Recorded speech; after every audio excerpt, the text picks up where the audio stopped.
آپ سب کو میری طرف سے بہت بہت سلام۔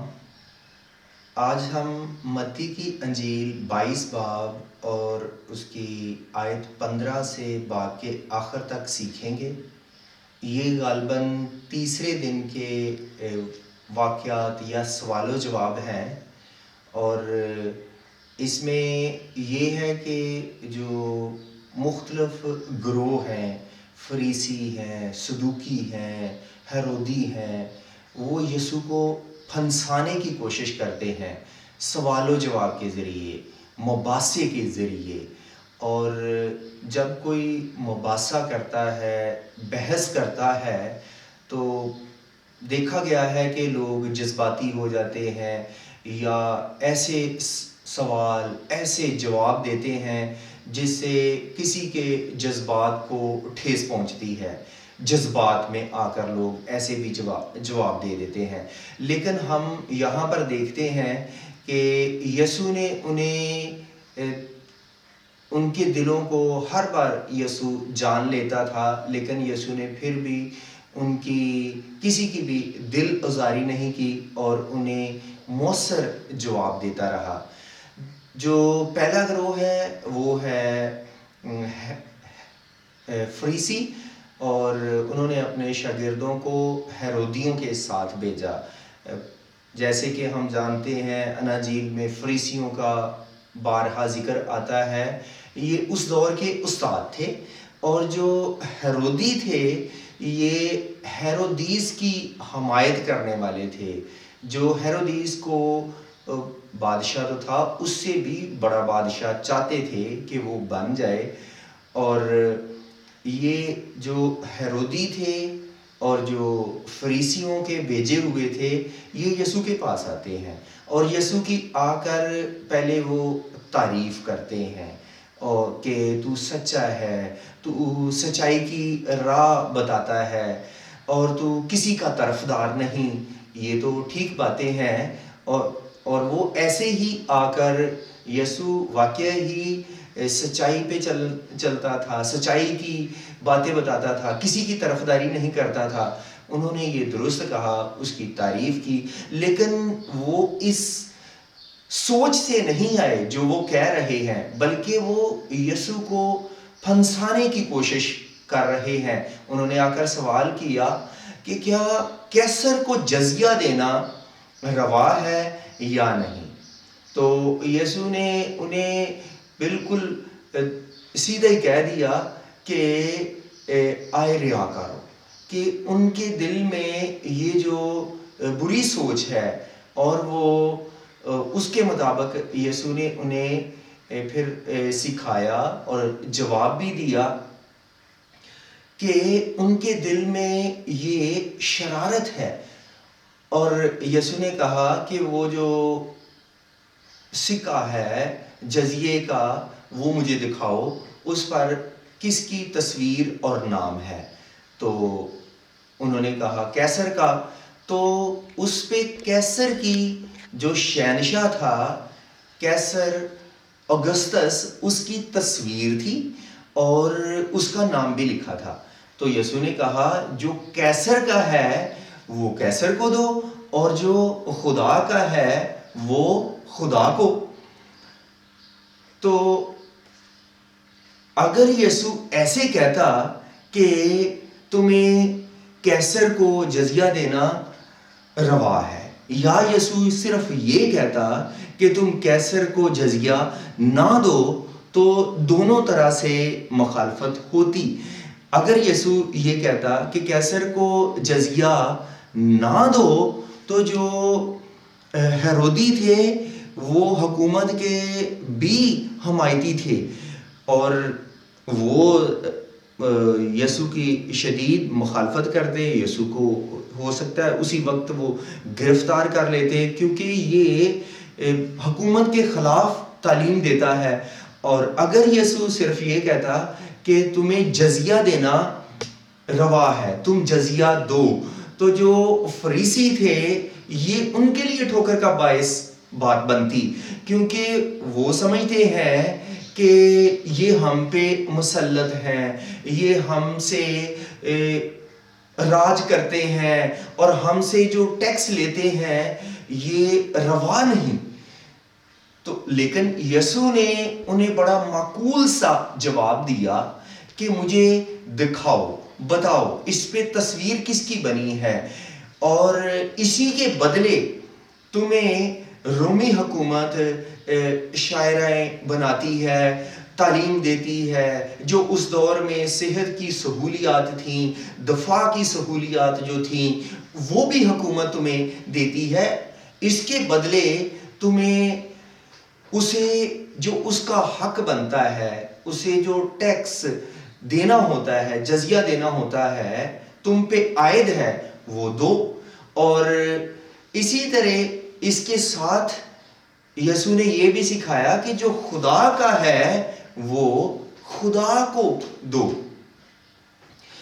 تو خدا کو ہم نے اپنے وقت میں سے وقت دینا ہے، اور جن کے پاس بہت زیادہ ہے اور لگتا ہے کہ جیسے جیسے ان کے پاس زیادہ آتا جاتا ہے وہ خدا کو اسی قدر بھولتے چلے جاتے ہیں. جبکہ جیسے ہم حکومت کو آج کے دور میں بھی حکومت ہم دیکھتے ہیں کہ ٹیکس بھی بڑھا رہی ہے، بلوں میں ہم دیکھتے ہیں، اور مہنگائی بھی کر رہی ہے، ہم اسے بھی برداشت کرتے ہیں، سب لوگ اسے برداشت کرتے ہیں. لیکن خدا کے لیے جیسے یسوع نے سکھایا جو خدا کا ہے خدا کو دو. ہمیں اپنی جائز آمدنی میں سے خدا کو بھی دینا ہے جس طرح ہم حکومت کو دیتے ہیں، اور پھر اپنے وقت میں سے خدا کے لیے وقت بھی نکالنا ہے. پھر جو دوسرا سوال کیا ہے وہ ہے گروہ صدوقی. جو صدوقی تھے وہ قیامت پر یقین نہیں رکھتے تھے. صدوقی بھی یہودیوں میں سے تھے، وہ شریعت توریت کی کتاب کو مانتے تھے، اور صرف اس طرح وہ مانتے تھے کہ قیامت نہیں ہوگی، فرشتوں پر یقین نہیں رکھتے تھے، آخرت پر یقین نہیں رکھتے تھے، سزا جزا پر وہ یقین نہیں رکھتے تھے. تو وہ بھی یسوع کے پاس آتے ہیں کہ ہم بھی یسوع کو پھنساتے ہیں. تو انہوں نے آ کر سوال یہ کیا کہ ایک شخص نے شادی کی اور وہ مر جاتا ہے، اور وہ 7 بھائی ہوتے ہیں. پھر اس کا جو دوسرا بھائی ہے وہ اس سے شادی کرتا ہے، کیونکہ استثنا 25 باب میں یہ لکھا ہے کہ وہ اس بیوہ سے شادی کرے، اگر اس کا دیور اس کا بھائی ہو تو وہ اس سے شادی کرے، اپنے بھائی کا نام اپنی اس کی یاد رہ سکے، قوم میں اس کی یاد رہ سکے، اس کے لیے نسل پیدا کرے.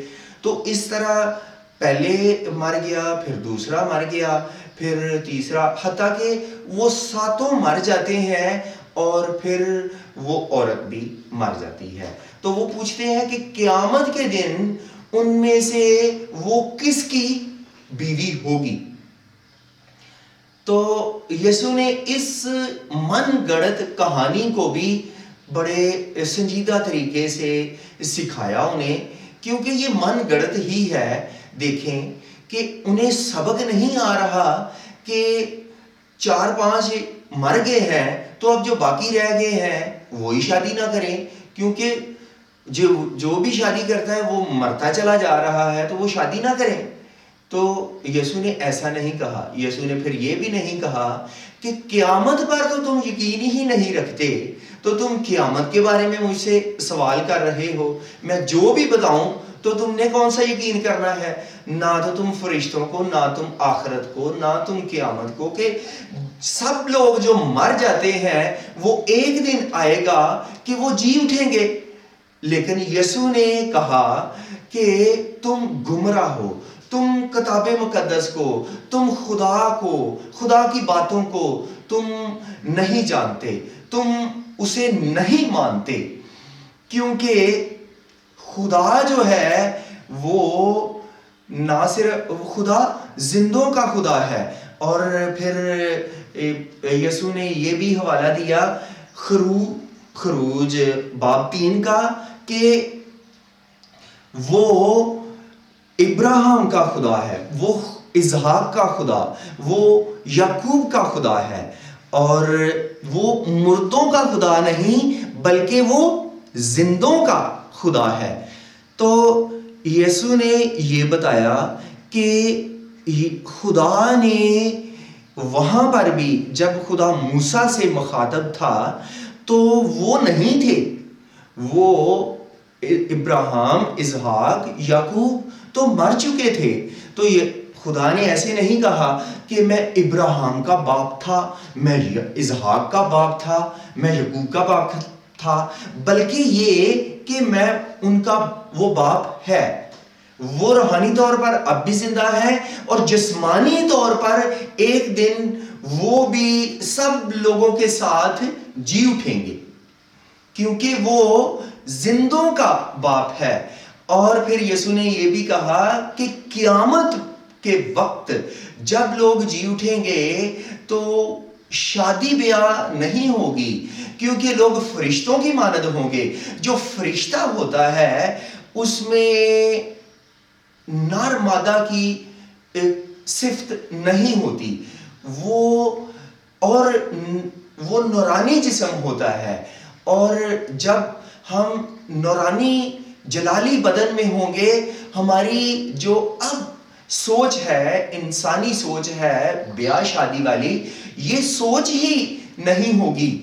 یسوع نے یہ واضح بتا دیا کہ اس وقت لوگ، انسان فرشتوں کی مانند ہوں گے۔ پھر انہوں نے بھی کوئی جواب نہیں دیا، کوئی سوال نہیں کیا، کیونکہ وہ بھی مطمئن ہو گئے۔ پھر فریسی جمع ہو جاتے ہیں، اور ان میں سے ایک ہے جو شرع کا عالم ہے، جو ان میں سے معتبر ہے، جو ان میں سے کہہ لیں کہ بڑا استاد ہے۔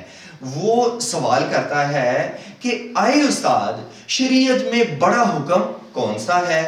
تو جب کوئی ایسا سوال کرے، اب تو ہمیں پتا ہے کہ یسوع نے کیا جواب دیا۔ اگر کوئی ایسا سوال کرے، یہ نہ ہوتا جواب، تو ہر ایک کا کوئی فرق جواب ہوتا، جبکہ یسوع نے یہاں پر کیا جواب دیا؟ سب سے بڑا یہ حکم ہے کہ تو اپنے سارے دل سے، اپنی ساری جان سے اور اپنی ساری عقل سے خداوند اپنے خدا سے محبت رکھ۔ یہ استثناء 6 باب میں ہے۔ اور پھر یہ اس کی مانند دوسرا یہ کہ تو اپنے پڑوسی سے اپنی مانند محبت رکھ، احبار 19 باب میں ہے۔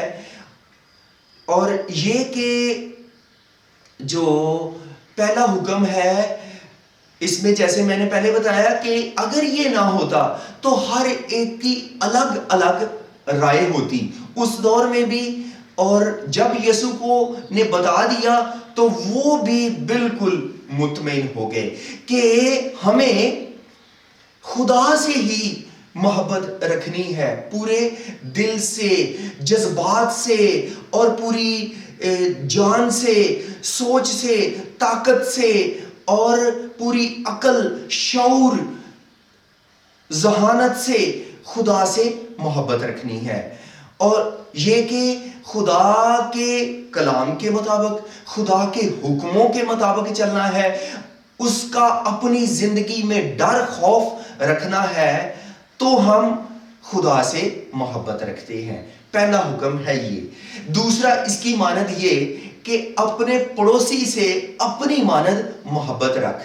ہم جو کچھ اپنے لیے سوچتے ہیں، اپنی ترقی کے لیے سوچتے ہیں، اپنی صحت کے لیے، اپنے آرام کے لیے سوچتے ہیں کہ ہم اپنے بدن کو اچھا کپڑا دیں، اچھی خوراک دیں، وقت پہ آرام سکون اسے دیا جائے، اسی طرح ہم دوسرے کے لیے بھی سوچیں، اس کے آرام سکون کا بھی خیال رکھیں، اور کسی کی دل آزاری کا باعث نہ بنے، اور دوسرے کے لیے بھی ویسی ترقی چاہیں جیسی آپ اپنی ترقی چاہتے ہیں، اس کا بھی ویسا بھلا چاہیں، اس کے لیے بھی وہی چیز پسند کریں جو آپ اپنے لیے کرتے ہیں۔ دوسرا حکم ہے اپنے پڑوسی سے اپنی مانند محبت رکھ، اور یہ کہ ان میں سے بھی اگر کسی کے دل میں خدا کا خوف ہے، خدا کی محبت ہے، تو وہ اپنے پڑوسی سے بھی محبت ضرور رکھ سکتا ہے۔ پھر وہ بھی مطمئن ہو گئے۔ پھر یسوع نے بھی چاہا کہ میں بھی ان سے ایک سوال کروں، تو یسوع نے کہا کہ تم مسیح کے حق میں کیا کہتے ہو؟ کہ یسوع ان کے سامنے ہے کہ تم مسیح کے حق میں کیا کہتے ہو، تو وہ کس کا بیٹا ہے؟ تو انہوں نے جواب دیا کہ وہ داؤد کا بیٹا ہے۔ جواب انہوں نے درست دیا، لیکن اور پھر یسوع نے جب انہوں نے یہ جواب دیا کہ وہ داؤد کا بیٹا ہے، تو یسوع نے یہ کہا کہ پھر داؤد ایسے کیوں کہتا ہے کہ خداوند نے میرے خداوند سے کہا کہ میری دائنی طرف بیٹھ جب تک میں تیرے دشمنوں کو تیرے پاؤں کے نیچے نہ کر دوں۔ خداوند نے میرے خداوند سے کہا۔ زبور 110 کا یسوع نے اقتباس کیا ہے کہ خداوند نے، خدا باپ نے یسوع سے کہا تو میرے دائنی طرف بیٹھ جب تک میں تیرے دشمنوں کو تیرے پاؤں کے نیچے نہ کر دوں۔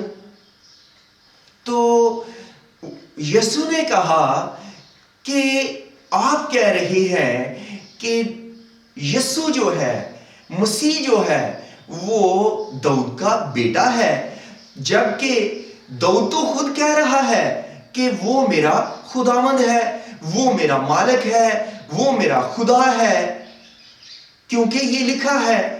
پھر وہ چپ ہو جاتے ہیں، جبکہ یسوع روحانی طور پر داؤد کا بھی خداوند ہے، خدا ہے، جبکہ بشری لحاظ سے، جسمانی طور پر یسوع داؤد کی نسل سے، یہودا کے قبیلے سے آنا تھا، اور مقدسہ مریم یہودا ہی کے قبیلے سے ہے، داؤد کی نسل سے ہے، اور وہ اسی سے آیا پیشن گوئیوں کے مطابق، اور وہ اسے جانتے بھی تھے۔ صرف اگر یسوع یہ بھی کہتا کہ تم مسیح کے حق میں کیا کہتے ہو، تو لگتا ہے کہ وہ اس کا صاف انکار کر دیتے، جبکہ انہوں نے یہ بھی بتایا، اور وہ اس کو بھی جانتے ہیں کہ اس حوالے کو بھی زبور 110 میں جو ہے، لیکن پھر یسوع نے یہ بھی بتا دیا کہ وہ اسے کیسے خداوند کہتا ہے، کہ روحانی طور پر وہ اس کا بھی خداوند ہے، اور جسمانی طور پر وہ اس کی نسل سے ہے، وہ اس کا بیٹا ہے۔ اور جس کا میں نے یہ بھی ذکر کیا کہ اگر صرف یہی بتایا جاتا کہ تم مسیح کے حق میں کیا کہتے ہو، اگر یسوع یہی پوچھتا، تو 21 باب میں ایسے ہے کہ یسوع نے جب یہ سوال کیا کہ یوحنا کا بپتسمہ کس کی طرف سے تھا، انسان کی طرف سے یا خدا کی طرف سے، تو وہ کہتے ہیں کہ ہمیں نہیں پتا، جبکہ وہ جانتے ہیں، فریسی جانتے تھے کہ اگر ہم خدا کی طرف سے کہیں، آسمان کی طرف سے کہیں، تو پھر وہ کہتا کہ تم نے اس کا یقین کیوں نہ کیا، اگر ہم کہیں انسان کی طرف سے، تو وہ لوگوں سے ڈرتے تھے کہ لوگ ہمیں سنسار نہ کریں، رد نہ کریں، تو وہ بپتسمہ آسمان کی طرف سے تھا۔ انہوں نے کیا جواب دیا؟ ہم نہیں جانتے۔ اگر یسوع صرف یہ بات پوچھتا تو وہ یہ بھی کہہ دیتے کہ ہم نہیں جانتے، اس بات کو بھی وہ جانتے ہوئے بھی ٹال دیتے، جبکہ وہ اس وقت بھی جانتے ہیں کہ وہ بھی یسوع کی راہ تیار کرنے والا ہے، اور وہی یسوع ہے جو ہم سے مخاطب ہے، اور وہی یسوع یہاں پر بھی اپنے بارے میں بھی، اور اگر وہ داؤد کے ذریعے سے پوچھ رہا ہے کہ وہ کس کا بیٹا ہے، تو وہ وہی ابن داؤد ہے جس کا وعدہ کیا گیا تھا، اور لیکن وہ پھر بھی اس بات کو بھی نہ سمجھے، سمجھ تو گئے لیکن وہ اسے قبول نہیں کرتے۔ تو ان سوالوں میں، ان بحث و مباحثے میں سے ہم یہ سیکھتے ہیں کہ یسوع نے انہیں بڑے حلیم طریقے سے، بڑے تحمل سے انہیں سکھایا۔ جب کبھی کوئی بھی ہم سے کسی بھی سوچ سے کوئی سوال کرے تو ہم نے اسے سنجیدگی سے، اسے ہم جو کچھ جانتے ہیں خدا کے کلام میں سے ہم نے انہیں سکھانا ہے، بتانا ہے، جس سے کسی کی تسکین ہو، کسی کی اسودگی ہو سکے۔ خدا کرے کہ ہم جو آج کے دن جو سمجھا جاتا ہے کہ یسوع نے تیسرے دن میں یسوع سے یہ سوال کیے گئے، یہ سوال مخالفین نے اٹھائے اور یسوع نے انہیں بھی سکھایا۔ خدا کرے کہ ہم بھی ان باتوں کو، اس کلام کو سیکھیں اور روحانی طور پر ترقی کر سکیں۔ خدا ہمیں اس کلام سے بڑی برکت دے، آمین۔